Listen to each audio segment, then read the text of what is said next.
एक बहुत बड़ा नगर था। उस नगर के राजा का नाम वीरेंद्र सिंह था। उस राजा का एक बेटा था। उसका नाम गजेंद्र पाल सिंह था। गजेंद्र पाल अपने नाम जैसा शक्तिशाली था और आए दिन वह वनों में शिकार खेलने के लिए जाया करता।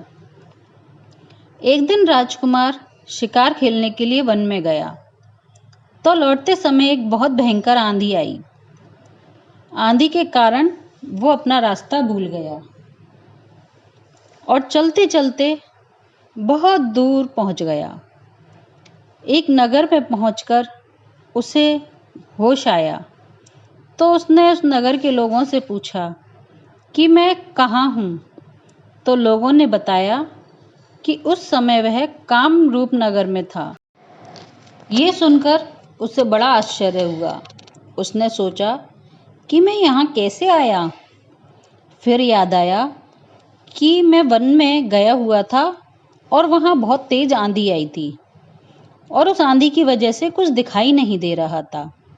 उसी आंधी में उड़कर मैं यहाँ पहुँच गया। खैर कोई बात नहीं, वह नगर में घूमने लगा। घूमते घूमते उसने एक जगह दो व्यक्तियों को आपस में लड़ते देखा। दोनों के हाथों में लंबे लंबे चाकू थे और दोनों एक दूसरे पर वार कर रहे थे। बहुत सारे लोग खड़े होकर तमाशा देख रहे थे। तभी वहां से राजा गुजरा। उसने उन दोनों को लड़ते हुए देखकर अपने सैनिक भेजे ताकि वह उन्हें पकड़ सकें, लेकिन वो दोनों सैनिकों को घायल करके वहां से भाग गए। तो राजकुमार ने पास खड़े लोगों से पूछा कि ये दोनों कौन थे। तो लोगों ने बताया कि ये बड़े खूंखार लोग थे और डाकू थे। इन्हें पकड़ना बहुत ही मुश्किल है। ये सुनकर राजकुमार उस नगर के राजा के पास पहुंचा और बोला कि हे राजा, अगर आप मुझे आदेश दें तो मैं इन दोनों को पकड़कर आपके सामने पेश कर सकता हूँ। राजा ने उसकी ओर गौर से देखा और बोला कि तुम तो कोई परदेशी मालूम पड़ते हो और ऐसा दावा कर रहे हो। तो बोला कि हाँ राजा, मैं तो परदेशी हूँ, लेकिन मेरा यह दावा झूठा नहीं है। मैं यह सब करके दिखा सकता हूँ। तो राजा बोला कि ठीक है, यदि तुम ऐसा कर सकते हो तो करो, हम तुम्हें बहुत सारे पुरस्कार देंगे।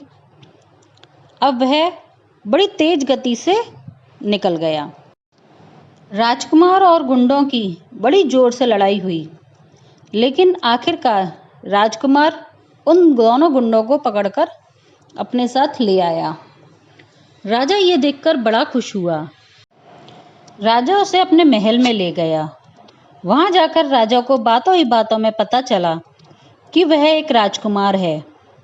तो राजा की खुशी दुगनी हो गई, क्योंकि वह अपनी बेटी के लिए भी ऐसा ही वर चाहता था। राजा ने अपनी बेटी का विवाह गजेंद्र पाल के साथ कर दिया। राजकुमार अपनी पत्नी के साथ उस महल में रहने लगा। जब उसे वहां काफी दिन बीत गए तो एक दिन उसने अपनी पत्नी से कहा कि प्रिय, अब मुझे यहाँ बहुत समय हो गया है और मुझे अपने घर की याद भी आ रही है।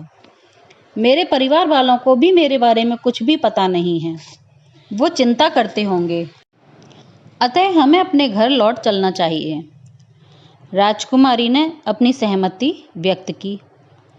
राजा ने भी अपने बेटी और दामाद को काफी सारा धन दहेज देकर विदा कर दिया। सारे दिन की यात्रा के बाद उनका काफिला एक नगर में पहुंचा।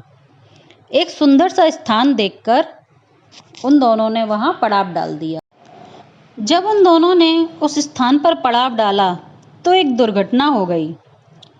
उस स्थान पर एक प्रेत का निवास था। वह राजकुमारी पर मोहित हो गया। उसने राजकुमार गजेंद्र पाल सिंह का रूप बनाया और राजकुमारी के खेमे में पहुंच गया।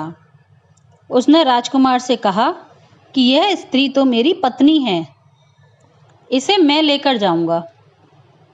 राजकुमार ने कहा कि यह तुम्हारी पत्नी कैसे हो सकती है, यह तो मेरी पत्नी है। मैं इसे विवाह करके लाया हूँ। इस पर दोनों में हाथापाई होने लगी। आवाज़ें सुनकर आसपास के सभी लोग और नौकर चाकर वहां पहुंच गए। अब किसी को भी समझ में नहीं आ रहा था कि इनमें से असली राजकुमार कौन है। दोनों की शक्लें, वेशभूषा बिल्कुल एक जैसे थे। कहीं से भी 1 इंच का भी कोई फर्क नहीं था। राजकुमारी बड़ी सहमी सी खड़ी हुई थी। उसकी भी समझ में नहीं आ रहा था कि वह किसे अपना पति माने और किसे नहीं। यह बात राजा के पास पहुंची, लेकिन राजा भी कोई निर्णय नहीं ले पा रहा था। तो उसने कहा कि मैं तुम्हारा कोई न्याय नहीं कर पा रहा हूँ। तुम दोनों काशी नरेश के पास जाओ। वो बेहद बुद्धिमान हैं, वही तुम्हारा न्याय कर सकते हैं। राजा की बात मानकर वो दोनों काशी में गए। जब वे वहां पहुंचे तो उन्होंने अपनी आप बीती राजा को सुनाई। पूरी कहानी सुनने के बाद राजा समझ गए कि इनमें से कोई एक प्रेत है, क्योंकि प्रेत किसी का भी रूप धारण कर सकते हैं। राजा बड़ा बुद्धिमान था। उसने एक बड़ी सी भट्टी तैयार करवाई और एक बड़ी कढ़ाई में तेल उबलवाया और उन दोनों से कहा कि तुम में से जो भी इस खौलती हुई कढ़ाई में स्नान करके आएगा और सही सलामत आएगा, यह स्त्री उसी को दे दी जाएगी। राजा की बात सुनकर बेचारा गजेंद्र पाल तो निराश होकर एक तरफ खड़ा हो गया, लेकिन जो प्रेत था फौरन ऐसा करने को तैयार हो गया।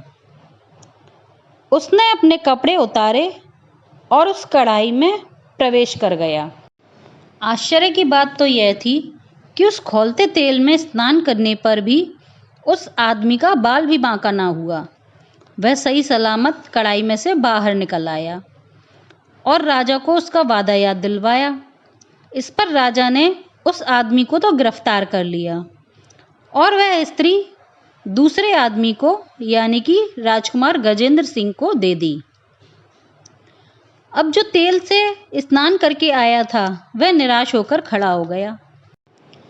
अब आसपास खड़े सभी लोग इस वाक्य को देख रहे थे और उनके मन में एक प्रश्न था कि राजा के वादा के अनुसार जो व्यक्ति कढ़ाई में स्नान करके लौटा था वह औरत उसे दी जानी चाहिए थी, लेकिन राजा ने ऐसा नहीं किया और दूसरे व्यक्ति को दे दी। ऐसा क्यों?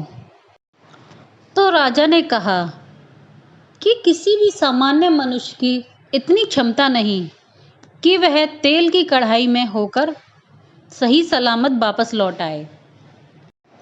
वह व्यक्ति जो उस तेल की कढ़ाई में से स्नान करके लौटा था, वह व्यक्ति कोई आम इंसान नहीं बल्कि एक प्रेत है। राजा के इस न्याय से सभी खुश थे। तो दोस्तों, आपको यह कहानी कैसी लगी हमें कमेंट करके ज़रूर बताएं। धन्यवाद।